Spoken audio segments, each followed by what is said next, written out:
Hello everyone, कैसे हैं आप लोग। चलिए आज हम लोग हमारा next chapter breathing and exchange of gases, इस चैप्टर का नेक्स्ट सब टॉपिक है रेगुलेशन एंड रेस्पिरेशन। अब हम लोगों ने अब तक तो पूरा चैप्टर कंप्लीट कर ही लिया है। ये खाली लास्ट के छोटे छोटे दो टॉपिक बचे हैं, regulation of respiration and disorders of respiratory system. तो यहाँ तक हम लोगों ने क्या क्या देखा है। सबसे पहले तो हम लोगों ने रेस्पिरेटरी ऑर्गन्स के बारे में पढ़ा, डिफरेंट जो भी level of organisation and according to habitat, इसके अकॉर्डिंग जो भी क्या होते हैं एनिमल्स है, जो एक्वेटिक है कुछ, उसके बाद कुछ टेरेस्ट्रियल है, उन लोगों में कैसा होता है ब्रीदिंग, कैसे वो ब्रीदिंग करते हैं। कुछ लोग जो भी होते हैं गिल से करते हैं, जैसे कि हम लोगों ने फिशेस में देखा है। तो वहाँ पढ़े, उसके बाद हम लोगों ने रेस्पिरेटरी ऑर्गन्स के बाद हम लोगों ने देखा कि पूरा ह्यूमन रेस्पिरेटरी ट्रैक्ट के बारे में हम लोगों ने जानने की कोशिश की। नोज से, एक्सटर्नल नॉस्ट्रिल से लेकर हम लोगों ने पूरा लंग्स अल्वियोला तक पूरा रेस्पिरेटरी ट्रैक्ट बनाया था। वो डायग्राम जो हमारे लेक्चर में ह्यूमन रेस्पिरेटरी ट्रैक्ट है, उसमें आप लोग देख सकते हो। उसके बाद हम लोगों ने मैकेनिज्म ऑफ रेस्पिरेशन देखा। मैकेनिज्म ऑफ रेस्पिरेशन के बाद हम लोगों ने एक्सचेंज ऑफ गैसेस देखा। एक्सचेंज ऑफ गैसेस के बाद हम लोगों ने ट्रांसपोर्ट ऑफ गैसेस देखा। और ट्रांसपोर्ट ऑफ गैसेस देखने के बाद आज हम लोग देखने जा रहे हैं रेगुलेशन ऑफ रेस्पिरेशन। तो ट्रांसपोर्ट ऑफ गैसेस तक जितने भी हीडिंग मैं आप लोगों को अभी बताया हूं, तो वो सब चीजें कैसे रेगुलेट होती है, वो सब चीजें आज हम लोगों को जानने की कोशिश करनी है। So let's try and understand what how these things happen, how breathing is regulated, how transport of gases is regulated, how the exchange of gases is regulated. All these things we should have to understand from this topic regulation of respiration. यहाँ से हम लोगों को सब चीजें समझ में आने वाली कि कैसे होता है पूरे बॉडी में वो मैकेनिज्म रेगुलेशन का। तो सबसे पहले हमें देखना है रेगुलेशन ऑफ रेस्पिरेशन। तो रेगुलेशन ऑफ रेस्पिरेशन दो चीजें से होता है हमारी बॉडी में। एक होता है नर्वस रेगुलेशन एंड सेकंड होता है केमिकल रेगुलेशन। फर्स्ट जो है वो क्या है, नर्वस रेगुलेशन, और ये सेकंड जो है ये है केमिकल रेगुलेशन। तो सबसे पहले हम देखते हैं नर्वस सिस्टम कैसे रेगुलेट करती है हमारा पूरा ये ब्रीदिंग का मैकेनिज्म, रेस्पिरेशन का मैकेनिज्म। सो नर्वस सिस्टम में दो चीजें हैं, एक है मेडुला एंड सेकंड है पॉन्स। अब ये जो मेडुला पॉन्स, ये डायग्रामेटिकली हम न्यूरल कंट्रोल एंड कोऑर्डिनेशन जो हमारा नेक्स्ट चैप्टर आएगा उसमें हम ये पूरी चीजें जो नर्वस सिस्टम के बारे में हम डिटेल में जानने की कोशिश करेंगे according to the diagrams. Okay, तो आप लोगों को यहाँ पे सिर्फ याद रखना है कि नर्वस सिस्टम में जो नर्वस रेगुलेशन उसमें दो चीजें हैं, एक है मेडुला देन पॉन्स। अब जो मेडुला है, मेडुला के यहाँ होता है रेस्पिरेटरी रिदम सेंटर, जिसे हम आरआर से शॉर्ट फॉर्म बोल सकते हैं।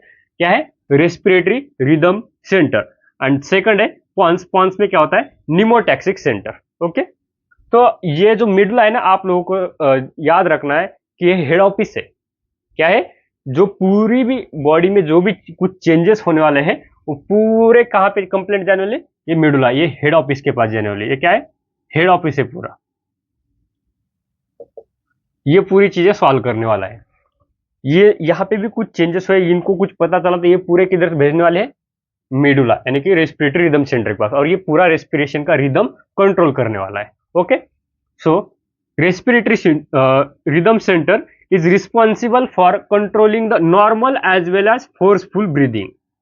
क्या करने वाला है, नॉर्मल प्लस फोर्सफुल जो भी ब्रीदिंग है उसको कंट्रोल करने का काम कौन करता है, रेस्पिरेटरी रिदम सेंटर। यानी कि जो रिदम है, नॉर्मल जो हम रेस्पिरेशन करते हैं, यानी कि हम जहां पे हम टाइडल वॉल्यूम पढ़े थे वो नॉर्मल है, एक बार सांस लिया एक बार छोड़ दिया, जो हमें पता भी नहीं चलता कि हम नॉर्मल सांस ले भी रहे और छोड़ भी रहे, वो है हमारा नॉर्मल रेस्पिरेशन।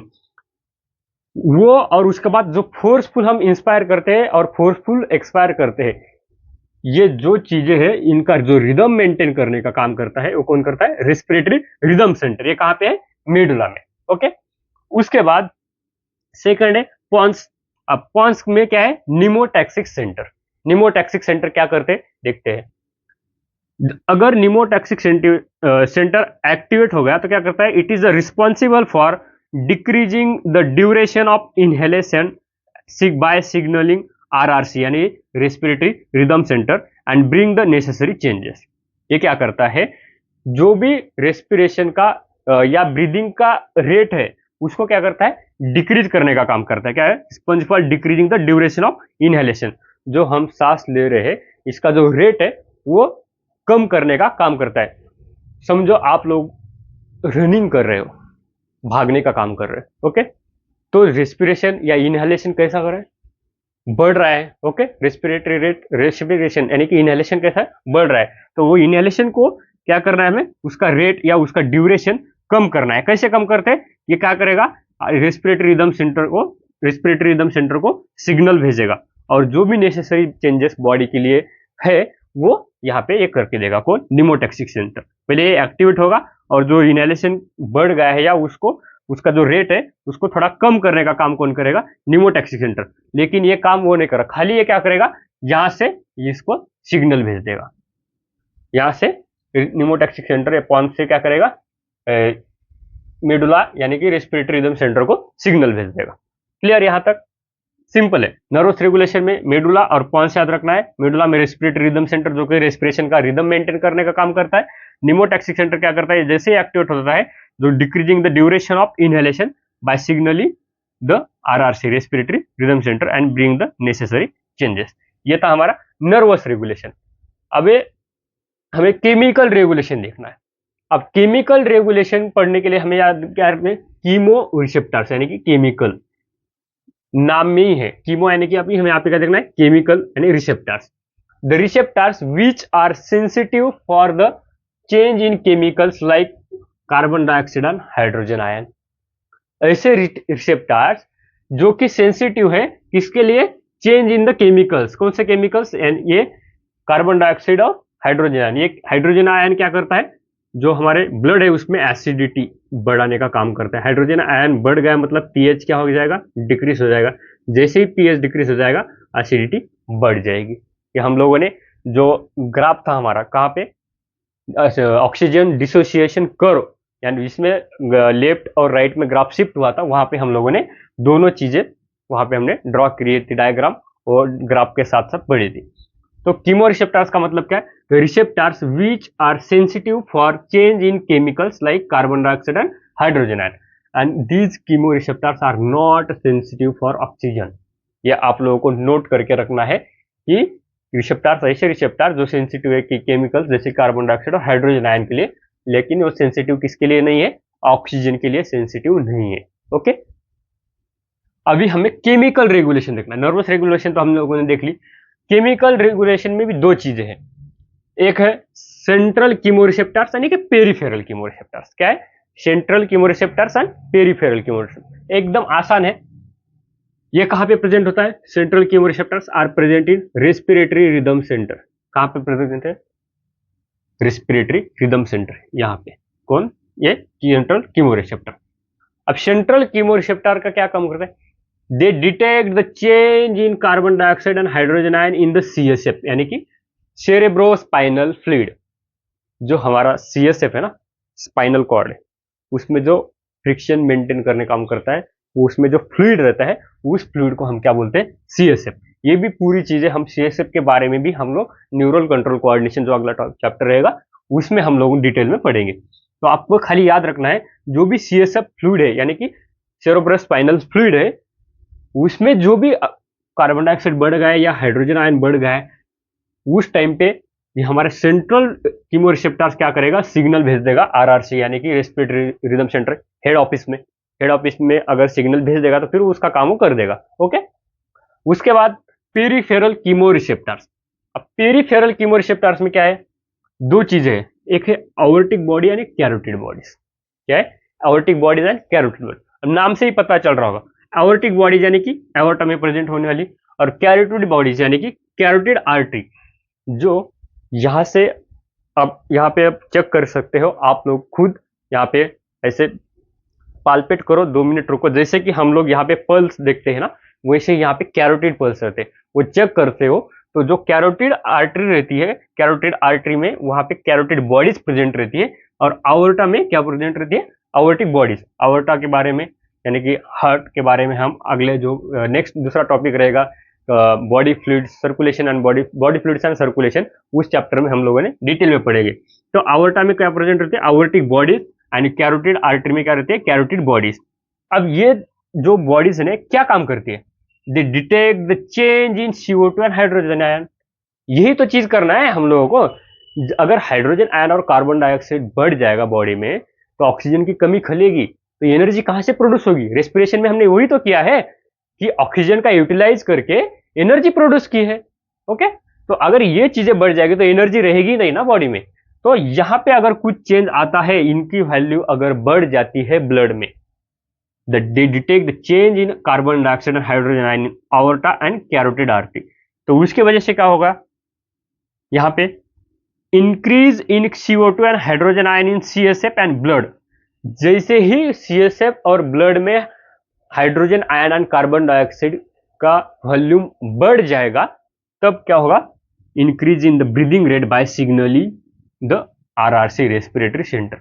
ये जो कैरोटिड बॉडीज और आउटरिक बॉडीज क्या करेंगी, जब आवर्टा और कैरोटिड बॉडीज में क्या बढ़ जाएगा, जब कैरोटिड आर्टरी और आवर्टा में हाइड्रोजन आयन और कार्बन डाइऑक्साइड का जो भी वॉल्यूम है, अमाउंट है, बढ़ जाएगा, तब वो क्या करेगी, RRC को सिग्नल भेजेगी और उनको कहेगी कि ब्रदर अभी हमारा तो काम हो गया कि हम आप लोगों को सिग्नल भेज रहे, तो इसको सांस लेने को बोलो, ऑक्सीजन की कमतरता खल रही है। क्लियर? तो फिर वो बंदा क्या करेगा, सांस लेगा। वो कौन करेगा पूरा काम, रेस्पिरेटरी रिदम सेंटर बोलेगा कि तुम्हारे बॉडी के अंदर अभी एनर्जी खत्म होने जा रही है, तो you should have to inspire और इनहेल द एयर ऑक्सीजन, और वो टिश्यू को पास भेजो, टिश्यू को एनर्जी प्रोड्यूस करने के लिए चाहिए। तब वो बंदा क्या करेगा, सांस फटाफट सांस लेगा, ब्रीदिंग करेगा, और ऑक्सीजन कार्बन डाइऑक्साइड की मात्रा खलेगी। उसके बाद ऑक्सीजन का जैसे जैसे पार्शियल प्रेशर बढ़ेगा, वैसे वैसे कार्बन डाइऑक्साइड का पार्शियल प्रेशर घटेगा, यानी कि partial pressure of carbon dioxide जो भी ब्लड है या कैरोटिड आर्टरी है उसमें से कम हो जाएगा और ऑक्सीजन का रेट बढ़ जाएगा। ओके, ये पूरा चीजें कैसे आप लोगों को आसानी भाषा में हम लोगों ने आप लोगों को समझाने की कोशिश की है। तो आप लोगों को फिर से एक बार रिवाइज कर लेना है कि दो चीजें याद रखनी है। दो प्रकार से हमारे ये जो है ना रेगुलेट होता है रेस्पिरेशन। एक है nervous regulation, chemical regulation. Chemical में आपको नाम से याद है, कीमो रिसेप्टर्स प्रेजेंट रहते हैं। कीमो रिसेप्टर्स जो कि किसके लिए सेंसिटिव है, the receptors which are sensitive for the carbon dioxide and hydrogen ion and which are not sensitive for oxygen. ये आप लोगों को याद रखना है, यहाँ पे आप लोगों का क्वेश्चन बन सकता है। ओके, केमिकल रेगुलेशन में दो देखे, central chemo receptors and peripheral chemo receptors. Central chemo receptors में वो भी क्या करते हैं, लोकेटेड रहते हैं रेस्पिरेटरी रिदम सेंटर में, जो कि डिटेक्ट करते हैं change in carbon dioxide and hydrogen ion in the CSF। Okay, CSF में अगर आप लोगों को ऐसा क्वेश्चन पूछा, which receptors detect the change in carbon dioxide and hydrogen ion in the CSF, तो आप लोगों को वहां पे ये सेंट्रल कीमो रिसेप्टर्स वहां पे ऑप्शन में आएगा और आप लोगों को ये टिक करना है, तब जाके आपको +4 मिलेंगे।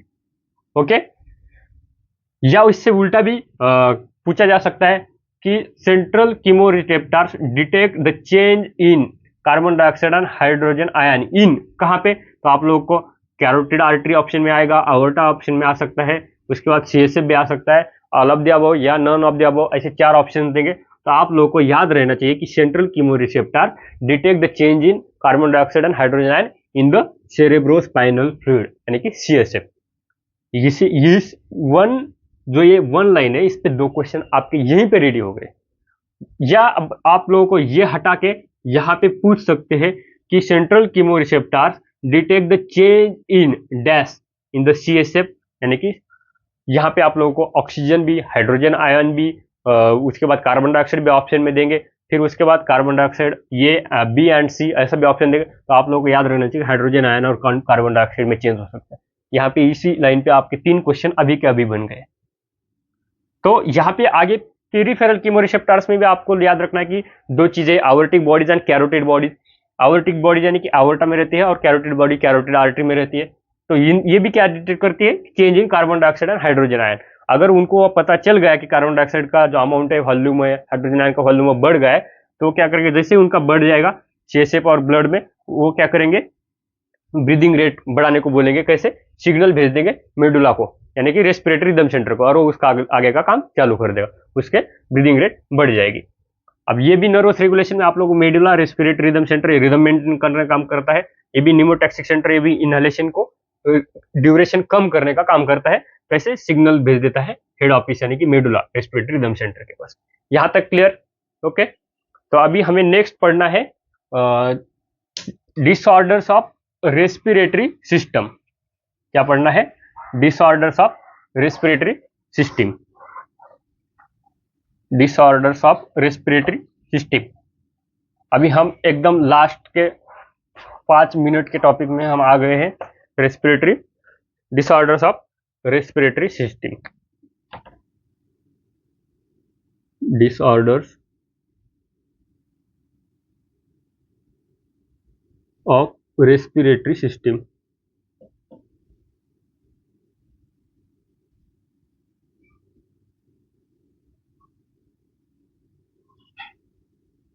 Disorders of respiratory system. सबसे पहले इसमें देखते हैं हम अस्थमा।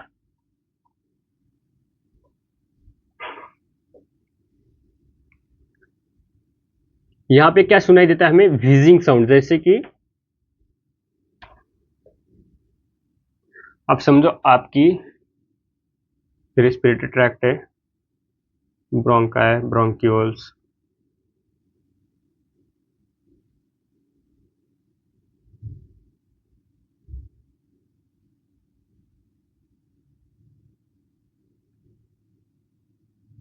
अब यहाँ पे नॉर्मल है, यहाँ पे ये आपका नॉर्मल है, लेकिन इसमें अस्थमा में क्या होता है, इनका ये जो मसल्स है यहाँ पे, ये जो ट्रैक्ट है, इनका स्पाज्म हो जाता है, डायमीटर कम हो जाता है। क्या हो जाता है? डायमीटर कम हो जाता है। तो अपने आप क्या हो जाएगा? सांस लेने में तकलीफ बढ़ जाएगी। क्या हुआ यहाँ पे? स्पाज्म। यहाँ पे क्या हुआ है? स्पाज्म हुआ है।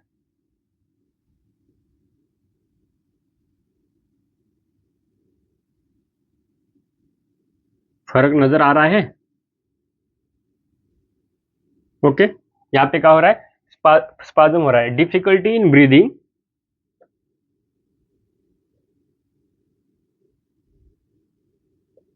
In breathing,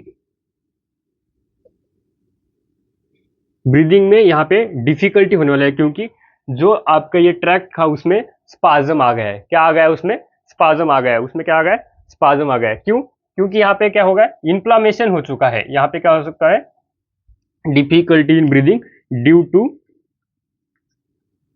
to inflammation, inflammation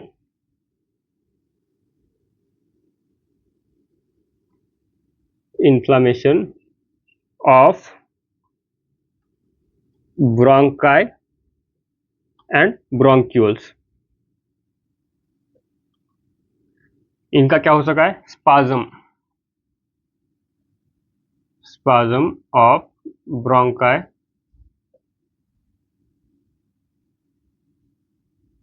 and bronchioles. क्या हुआ है यहाँ पे?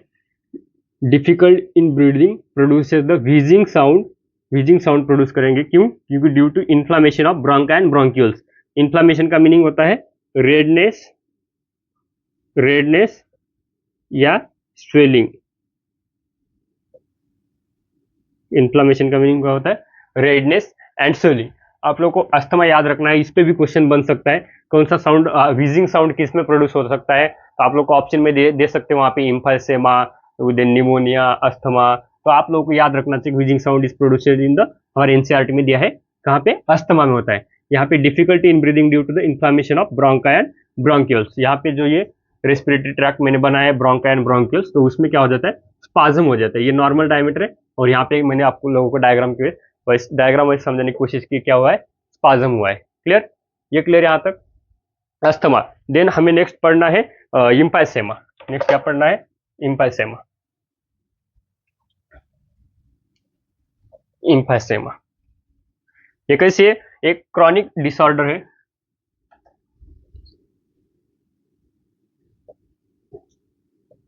Emphysema, this is a chronic disorder. ये क्या है? एक क्रॉनिक डिसऑर्डर है रेस्पिरेशन में, क्रॉनिक डिसऑर्डर। यहाँ पे क्या हमेशा ऐसा लगता है कि अभी भी हमारी लंग्स फुल ऑफ एयर है, मतलब अंदर हवा भरी हुई है, अंदर एयर प्रेजेंट है। यहाँ पे हमेशा ऐसा फुल फील होता है कि full of air, full of air. यहाँ पे इम्पाइसेमा में क्या होता है ना, there is damage to the alveolar wall. जो हमारी अल्वियोला है ना, अल्वियोलर वाल को क्या हो जाता है? डैमेज हो जाता है। और सरफेस एरिया, जो सरफेस एरिया है वो क्या होता है? रिड्यूस होता है।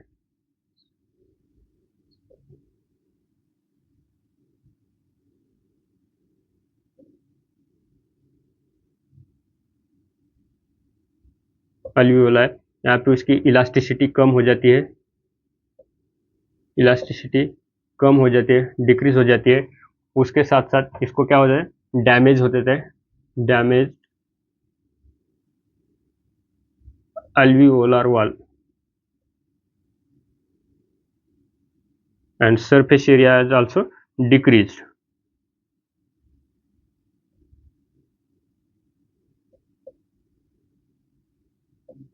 सरफेस एरिया भी कम हो जाता है, अल्वियोलर डैमेज वाल डैमेज हो जाती है, इलास्टिसिटी भी उसकी कम हो जाती है। उसकी वजह से हमेशा उस बंदे को क्या होता है? ऐसा लगता है कि अभी भी एयर अंदर भरी हुई है। तो उस कंडीशन को हम लोगों ने क्या बोला है? इम्फाइसेमा। अब कुछ ऑक्यूपेशनल डिसऑर्डर्स भी है। अब ऑक्यूपेशनल डिसऑर्डर्स में क्या होता है? जो भी stone crushing, stone breaking industries है, वहां पे जो भी लोग काम करते हैं ना, तो उन लोग लॉन्ग एक्सपोजर रहते, तो उनका जो बॉडी का मैकेनिज्म है, लंग्स से या रेस्पिरेशन का मैकेनिज्म है, फुल्ली कोप अप नहीं होता, क्योंकि वहां पे डस्ट पार्टिकल्स बहुत ज्यादा होता है। कुछ स्टोन ब्रेकिंग इंडस्ट्री हो सकती है, कुछ सिलिकॉन की फैक्ट्रीज हो सकती है। तो इन फैक्ट्रीज में जो भी वर्कर्स रहते हैं, वो हमेशा मास्क तो यूज करना ही चाहिए, लेकिन हमेशा हम लोग मास्क तो लगाकर खड़े नहीं रह सकते ना। तो फिर वहां पे जो इंडस्ट्री में लोग काम करते हैं, उन लोगों में भी जो जो इंडस्ट्रीज है, कुछ सिलिकॉन इंडस्ट्री में काम कर रहे होंगे, कुछ एस्बेस्टॉस इंडस्ट्री में काम कर रहे होंगे, कुछ स्टोन ब्रेकिंग इंडस्ट्रीज में काम कर रहे होंगे, तो उसके हिसाब से उनको वो डिसऑर्डर्स डेवलप होती है। कुछ शुगर केन की फैक्ट्री में काम कर रहे होंगे, कुछ कॉटन की फैक्ट्रीज में काम कर रहे होंगे, तो वहां पे जैसे डस्ट पार्टिकल्स होंगे ना, उस हिसाब से जो उनको डिसऑर्डर्स होने वाली है, तो वो पूरे उनके क्या है? ऑक्यूपेशनल डिसऑर्डर्स में जाता है। कहाँ जाता है? ऑक्यूपेशनल डिसऑर्डर्स में। कब जाता है? जब उनका लॉन्ग एक्सपोजर रहता है उस चीजों के लिए, उस फैक्ट्री में उनका वो डस्ट पार्टिकल के लिए जब जब लॉन्ग एक्सपोजर रहता है, तब उनका जो मैकेनिज्म है फुल्ली कोप अप नहीं होता है। तो उन लोगों में क्या होता है? ऑक्यूपेशनल डिसऑर्डर्स होती है। जैसे कि हम लोगों देखते हैं जो सिलिकॉन फैक्ट्री में काम करते हैं, तो सिलिकॉन जो डस्ट होते हैं, तो उसके हम क्या बोले? सिलिकोसिस। एक एग्जांपल दिया मैंने, एक एग्जांपल बताया आप लोग को। जो सिलिकॉन इंडस्ट्री में काम करते हैं उनको क्या हो सकता है? सिलिकोसिस हो सकता है। जो एस्बेस्टोस इंडस्ट्री में काम कर रहे हैं उनको एस्बेस्टोसिस हो सकता है। ऐसे ऑक्यूपेशनल डिसऑर्डर्स में ये जाते हैं। तो यहाँ पे आप लोगों को पूरा चैप्टर खत्म होता है। अभी आप लोगों को करना ये है कि फटाक से पूरा चैप्टर फर्स्ट से रिवाइज एक बार कर लेना है। सबसे पहले मैं आप लोगों को हेडिंग बता देता हूँ कि हम लोगों ने क्या क्या पढ़ी है। सबसे पहले हम लोगों ने इंट्रोडक्शन के बारे में पढ़ा, वहाँ पे ब्रीदिंग का मतलब क्या है, रेस्पिरेशन का मतलब क्या है, और एनसीईआरटी में ऐसा बताया गया है कि breathing is also known as the commonly known as the respiration. ये चीजें हम लोगों ने पढ़ी। वहाँ पे रेस्पिरेटरी ऑर्गन्स देखे हम डिफरेंट एनिमल्स में, जो एक्वाटिक है, टेरेस्ट्रियल है, उनके हैबिटेट के हिसाब से, उनके लेवल ऑफ ऑर्गेनाइजेशन के हिसाब से हम लोगों ने वहाँ पे देखने की कोशिश की। उसके बाद हमने पूरा ह्यूमन रेस्पिरेटरी ट्रैक के बारे में जानने की कोशिश की। उसके बाद हम लोगों ने स्टेप्स ऑफ रेस्पिरेशन देखे। स्टेप्स ऑफ रेस्पिरेशन में क्या क्या देखे हम लोगों ने? ब्रीदिंग में क्या होता है? पहले इनहेल एंड एक्सहेलेशन होता है। फिर उसके बाद गैसेस का एक्सचेंज होता है, किसमें? अल्वियोलाई और पल्मोनरी जो भी वेन्स है या आर्टरीज है, पल्मोनरी कैपिलरीज है, वहां पे हम लोगों ने एक्सचेंज ऑफ गैसेस कराए। फिर उनको ट्रांसपोर्ट किए बॉडी में। ट्रांसपोर्ट करने के बाद वहां पे जाके एक्सचेंज कराए, टिश्यू और सिस्टेमिक कैपिलरीज में एक्सचेंज हुआ। फिर उसके बाद वो वहां पे ऑक्सीजन डिलीवर हुआ और कार्बन डाइऑक्साइड फिर वापिस आया। ऐसे करके हमने वो पूरे 5 स्टेप्स देखी वहां पे, स्टेप्स ऑफ रेस्पिरेशन में। उसके बाद हम लोगों ने अगली हेडिंग में देखे थे कि पल्मोनरी वॉल्यूम्स एंड कैपेसिटीज, उनके बारे में पढ़ा। पल्मोनरी वॉल्यूम्स एंड कैपेसिटीज में हम लोगों ने देखा कि टाइडल वॉल्यूम में क्या क्या चीजें हैं वो देखी हम लोगों ने। टाइडल वॉल्यूम एक नॉर्मल जो इनहेलेशन एंड एक्सहेलेशन कर रहे हैं ये नॉर्मल है, उससे हम टाइडल वॉल्यूम बताया कि वो 500 ml उसका होता है। उसके बाद हमने इंस्पिरेटरी रिजर्व वॉल्यूम देखा, उसमें जो एक्स्ट्रा अमाउंट ऑफ एयर हम इनहेल करते हैं उसके बारे में पढ़ा। उसके बाद एक्सपिरेटरी रिजर्व वॉल्यूम के बारे में हम लोगों ने देखा कि जिसमें हम लोगों ने क्या किया है कि एक्स्ट्रा फोर्स लगा के जो भी एयर हम लोगों ने एक्सेल आउट की वो उसके बारे में पढ़ा। उसके बाद हम लोगों ने रेसिडुअल वॉल्यूम के बारे में जाना कि कितना भी फोर्स लगा लो कुछ ना कुछ एयर अंदर बचा रहता है, उसे हम रेसिडुअल वॉल्यूम कहते हैं। उसके बाद हम लोगों ने देखा कि फंक्शनल रेसिडुअल वॉल्यूम क्या है। तो फंक्शनल रेसिडुअल वॉल्यूम में क्या होता है, नॉर्मल जो हम लोगों ने अभी एक्सेल किया उसके बाद दो चीजें बचती है, एक्सपिरेटरी रिजर्व वॉल्यूम और residual volume. Expiratory reserve volume और रेसिडुअल वॉल्यूम में दोनों को मिला के फंक्शनल रेसिडुअल वॉल्यूम बनता है। फिर उसके बाद हम लोगों ने वाइटल कैपेसिटी के बारे में जाना। एक बार हम लोगों ने फोर्सफुल एक्सपिरेशन कर दिया उसके बाद जितनी एयर हम इंस्पायर कर सकते हैं उसे हम वाइटल कैपेसिटी बोलते हैं। यानी कि क्या क्या है उसमें, एक बार हमने फोर्सफुल एक्सपायर करने के बाद ईआरवी खाली हो गया यानी कि ईआरवी भर जाएगा, फिर टाइडल वॉल्यूम खाली होगा वो टाइडल वॉल्यूम भर जाएगा, और उसके साथ साथ क्या हो हमें क्या खाली था, इंस्पिरेटेड रिजर्व वॉल्यूम। ये तीनों चीजें मिला के क्या बनी हमारी वाइटल कैपेसिटी बनी।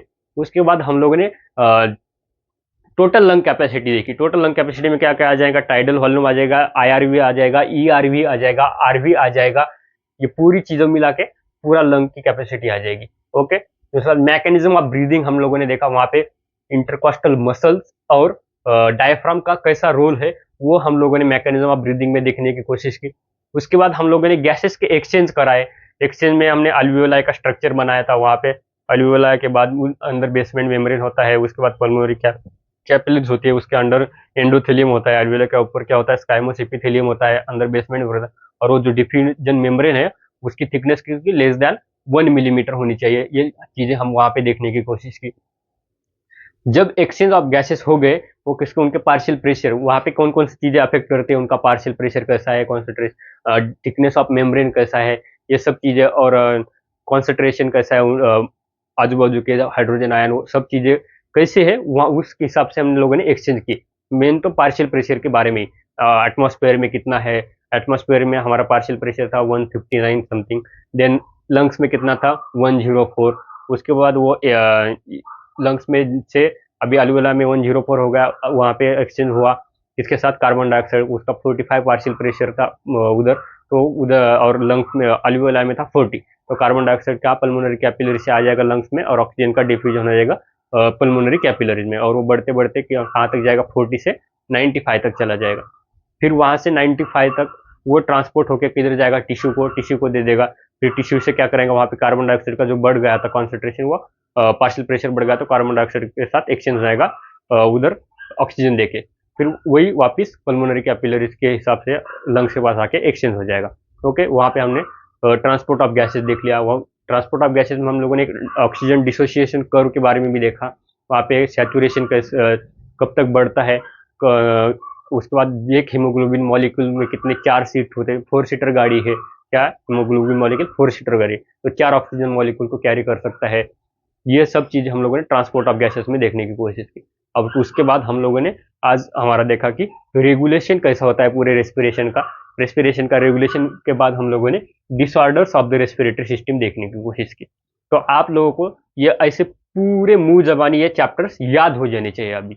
ओके, एक बार फिर से डिटेल में एनसीईआरटी में से लाइन टू लाइन आप लोगों को पढ़ना है, जिससे कि आपका एक भी क्वेश्चन, और मैं तो बोलता हूं अभी जितनी चीजें हम लोगों ने लेक्चर्स में कवर की है ना उसके बाहर से क्वेश्चन आ ही नहीं सकता, क्योंकि पूरी चीजें हम लोगों ने यहाँ पे क्लियर कर ली है, कवर कर लिया और पूरा कॉन्सेप्चुअल क्लियर किया है।